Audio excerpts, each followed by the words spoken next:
Hey guys, good morning. It's Tony. Before I start the video, please remember to subscribe, to like, and comment on all these videos, just because that's just what you're supposed to do. It'll help the algorithm. It'll help me. It'll help push my videos out to more people, and it'll just help me out a lot. Also, I wanted to apologize for being MIA. I've had a lot of family stuff happen over the past week, which is unfortunately why I haven't been posting as much.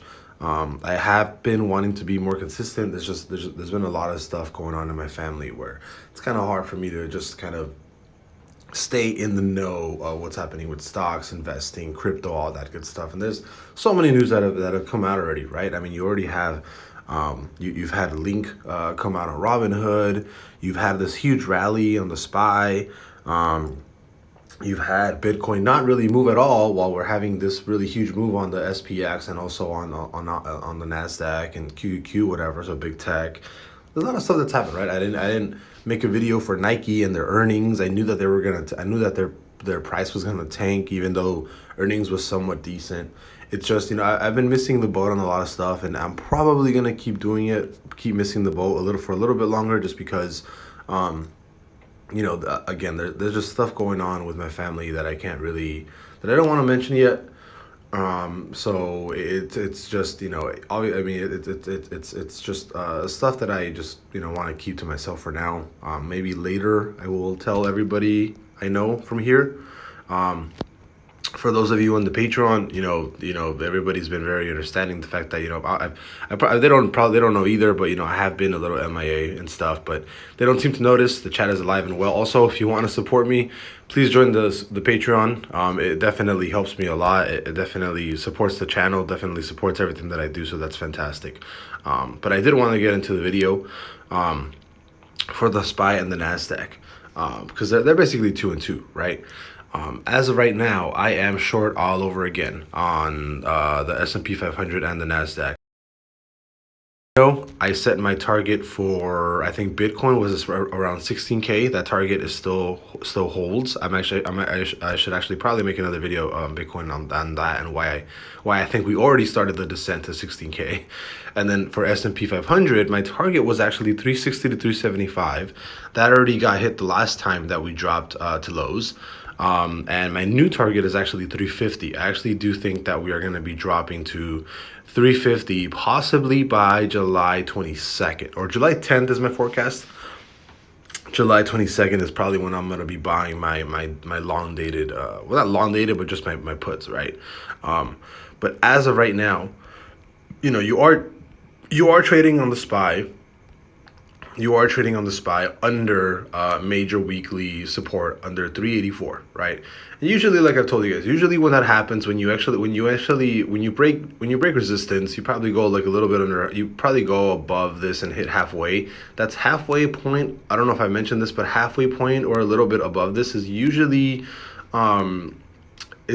fine. But when you get rejected from here, you don't go all the way, there's like an even stronger chance that you're going to drop down and even heavier. See, look what happened back here. You ended up bouncing from this 384 level, bounced up. You traded above major resistance, right? Got rejected. You didn't even go halfway. Didn't even go to the actual resistance line back here at 432. Dropped all the way down to 465 and made new lows, right? And you had this massive drop from 420 all the way down to 463, right? Let's go with 465, right? Just to keep it simple. So that's 35 plus. You had a $55 drop from peak highs to peak lows, and this all happened within what? There you go. Peak high, peak low. This all happened within 17 days. So, I actually think this drop will probably happen faster. But if you go to peak highs, actually here, peak highs, we'll go to 17 days. 17 days, go to peak lows, 566. Well, that's way down.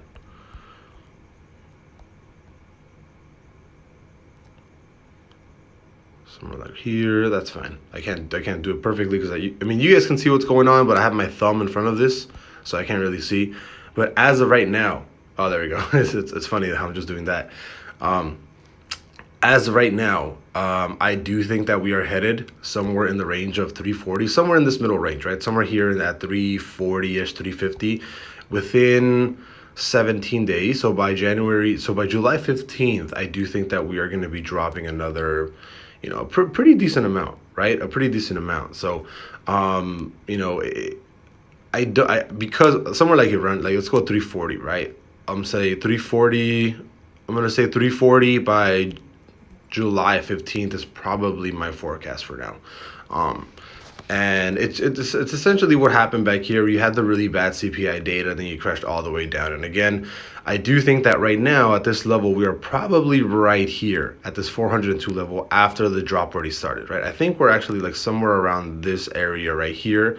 I do think that this whole thing right here, I do not think that we're going to trade sideways. I do think that we're actually going to drop.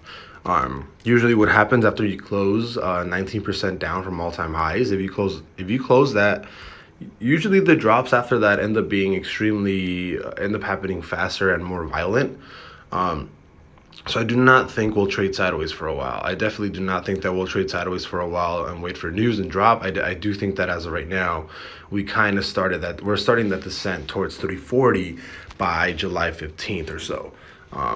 And it's just what I see in the forecast, right? Even if we go to the Nasdaq 100, right, and you can say that you can say that we're gonna drop or we're not gonna drop or it's inconsistent, but you actually just had not the Nasdaq 100 break break major 4-hour trend, right? This trend started back on June 16th, right? So that's definitely a big trend, and for it to break that, there's a really strong likelihood that you'll probably go back to maybe like all-time low, or not all-time lows, but to relative recent lows that happened back in June 16th. And if anything, I could actually see an even lower price happening sooner. But I do think that because the Nasdaq 100 is essentially just the heart of it's big tech, really, right? So I do think that as of right now, because big tech broke, let me see, where can we put this resistance? I'll do that. That looks pretty good. So I think the next stop for the Nasdaq would be 10.4, right?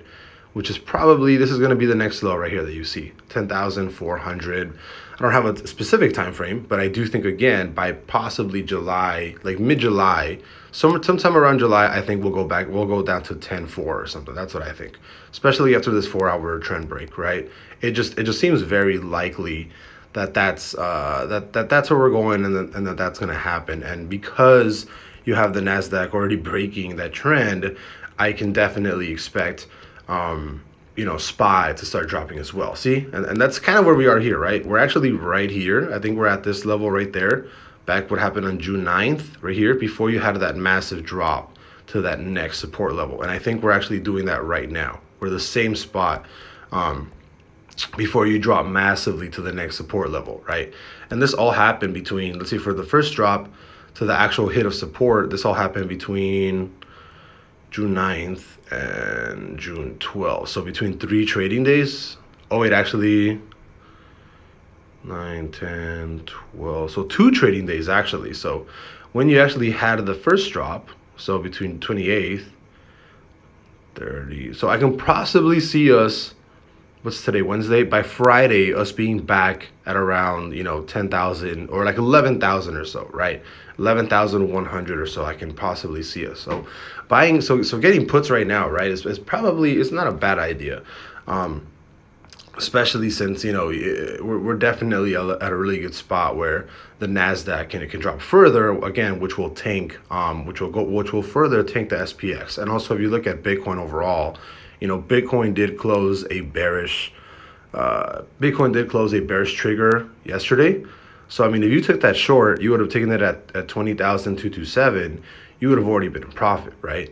So that's pretty good. But again, usually on these bear triggers, it's not a perfect sell since we're not over here above on this overbought line, the 80 line on the stochastic. So it's not technically a perfect sell, but usually when you have these bear triggers like this, you tend to drop $10,000 on Bitcoin, right? So as of right now, my target for Bitcoin is probably closer to like, my target is 16K, but the real target is possibly closer to like 12K. And if we see those drops happen on Bitcoin and Ethereum, you're gonna be in a world of hurt for stocks, right? That honestly, you're gonna be in a world of hurt for stocks. But as of right now, SPY does look like it's going to drop to 340. That's my forecast within possibly a month or so.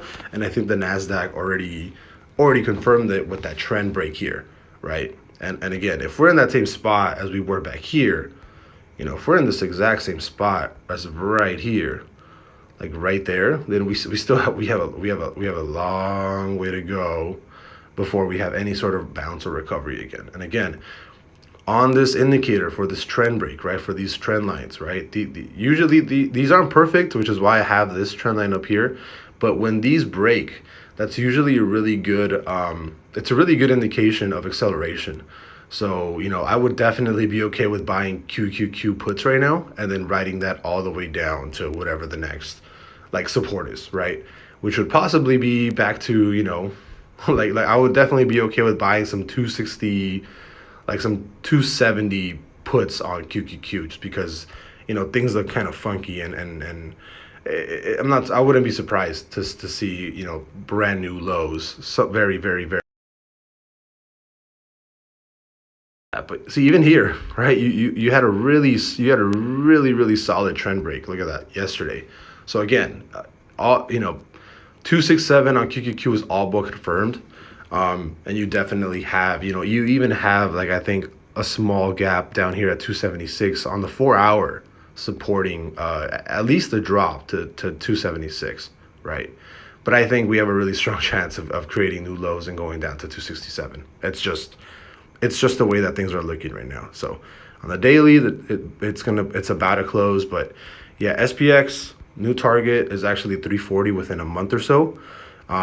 Could definitely see it dropping lower, but as of right now, by July, I think like July 15th, somewhere around mid-July, I am thinking that we see a $340 SP or SPY, right?